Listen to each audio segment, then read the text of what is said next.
I will have you shot.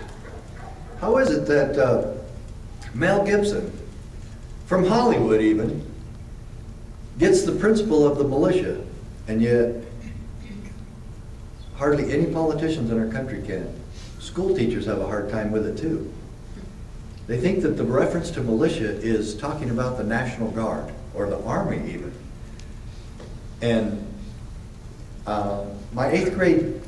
my son, when he was in 8th grade, had a government teacher that told him that the reference in the Second Amendment guaranteed the right of our Army to keep and bear arms. You really think that the Founding Fathers were establishing liberty and freedom, and they said, well, we just guaranteed the First Amendment to, freedom of speech, freedom of religion, right to peaceably assemble, file grievances, all this stuff, okay? And now let's take a time out because we want to guarantee the right of our soldiers to keep and bear arms. That's just a little bit redundant, if not empty formalistic reasoning of the highest order. So, all right. Next one. CLEO is the only word I really want you to see. This acronym, CLEO, comes from the federal government. Remember who the BATF brought this document to? They brought it to the CLEOs of Arizona, which just happened to be the sheriff. Don't you love it when they get something right? As Mack said, at least twice a day, a broken clock is right, and that's about par for the federal government. But they were right here, and we've got an endorsement. A lot of people have asked me, how do you prove that the sheriff is really the chief law enforcement officer of the county? I said, well, you can really look at my case, and the next thing you should do is read this book, because it connects all the dots about how your sheriff is America's last hope. He is ultimately the one that will decide what is and what is not enforced in your county. He is the only elected law enforcement officer in the United States. Okay? I guarantee you he's the only elected law enforcement officer in your county. And why is that making him a powerful position? Because he reports directly to the power source. We, the people, where all power comes from in this country. Okay? Next one.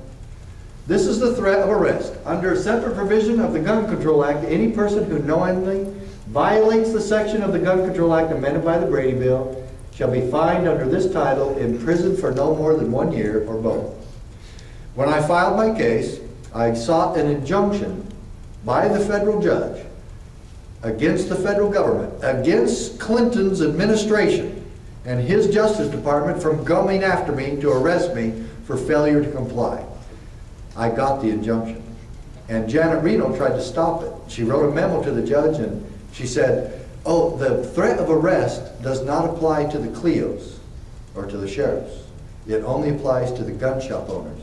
Do you see that anywhere in there? No.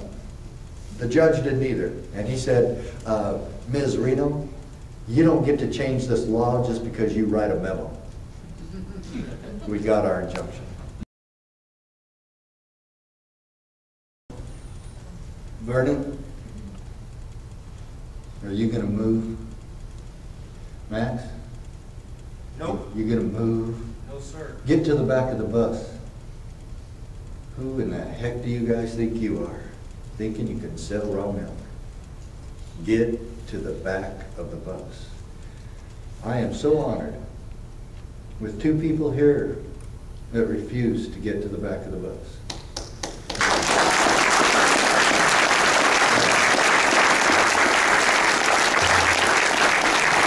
Rosa Parks was arrested, wasn't she? Most of us know that history. We need to remember that she set an example, just as Vernon and Max have done, what we do with stupid laws in this country. This is what you do with stupid laws. But you don't have to do all this, and you don't have to do this, and you don't have to do this if you had a sheriff that knew and understood his job. Because he's there to protect you and your rights, and he swore that he would do that, and instead he's just following orders. But what would a constitutional sheriff do in this circumstance? Knowing what you know now, ask your sheriffs.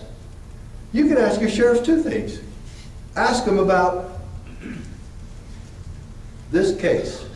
This is actually the highlighted version of our Supreme Court decision. It's called the Victory for State Sovereignty. Hand this to your sheriff. It'll take him 10 minutes to read it, even if he's a slow reader. It'll take him 10 minutes to read it, and then you ask him, if you were sheriff in 1994 when the Brady Bill came out, would you have joined the 7 who stood against this? Or would you have been part of the 3,100 who didn't? Which one would you want to be, sheriff? Well, you know, that's kind of just politics for those 7 sheriffs. You know, we try not to get involved in those politic things, you know. What would he say? Sheriffs aren't supposed to do that. They just kind of lucked out winning that thing at the Supreme Court. That's not our job. Those guys should have stuck to business. They got drug problems, and instead they're going around chasing Bill Clinton in Washington, D.C., trying to figure out if we're supposed to be doing Brady Bill background checks. That's not the sheriff's job. Whose job is it, Sheriff? The Department of Stand Against Tyranny Department? Show me where that one is. I'll go join it. Ask him to read that and ask him if he'd be one of the 7. Then ask him, knowing what he knows now, looking back at history, back when they arrested Rosa Parks for failure to get to the back of the bus, would you have arrested her, Sheriff? Would you? Tell me. Tell me what you would have done. Would you uphold the law, or would you enforce the statute? Remember what Judge Roll said? Mack is thus forced to choose between keeping his oath or obeying the act. His quote is in that little booklet. It's the most powerful $2 booklet you'll find anywhere in America. And the answer is, whenever your peace officers in this state, or your sheriffs, or any other state official or county official are put in the quandary of having to choose between the Constitution and statutes, that's an easy one. We go with the supreme law. We go with our foundation. We go with the principle that's based on our Constitution. That's an easy decision. For some, it's not for some reason. Next one. Play that one. I haven't played that on this trip. Trouble with Scotland is that it's full of Scots. Perhaps the time has come to reinstitute an old custom. Grant then prima nocte. First night, when any common girl inhabiting their lands is married, our nobles shall have sexual rights to her on the night of her wedding. I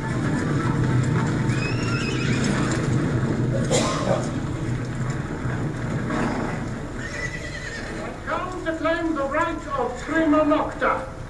As lord of these lands, I will bless this marriage by taking the bride into my bed on the first night of her union. Oh my God, you will not! It is my noble right. Hey, it is my noble right. I'm just following orders, Max. I wish I didn't have to be here, but I'm just doing what the king said. I'm going after Vernon because I'm just following orders. Wish I didn't have to come here and do all these horrible things. The arrogance of that sounds just like the arrogance of those officials, especially those 2 ladies, you know, doing all that. Nope, she said. Nope. We don't care about your God-given rights. We're here to claim the right of prima nocta. It is my noble right. How bad does it have to get, Sheriff, before you finally get it that we don't rape people even if the government tells us to? We don't rape their lands. We don't ruin their businesses. We don't traumatize their families. We don't destroy liberty. I don't see much difference, quite honestly. This really happened. Prima nocta was written. I didn't make any of this up. Next one. Next one. Next one. Oh, next one. We're going to keep right here. Our federal tax system is, in short, utterly impossible, utterly unjust, and completely counterproductive. It reeks with injustice.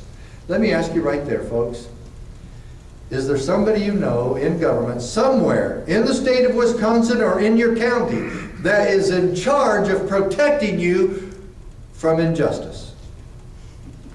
Oh, well, Sheriff Mack, come on. Don't get stupid. Okay. We know about injustice, but we're only responsible for injustice from street gangs and criminals and stuff like that, and not injustice from the, government. Does it really make much difference to the victims where the wolf comes from?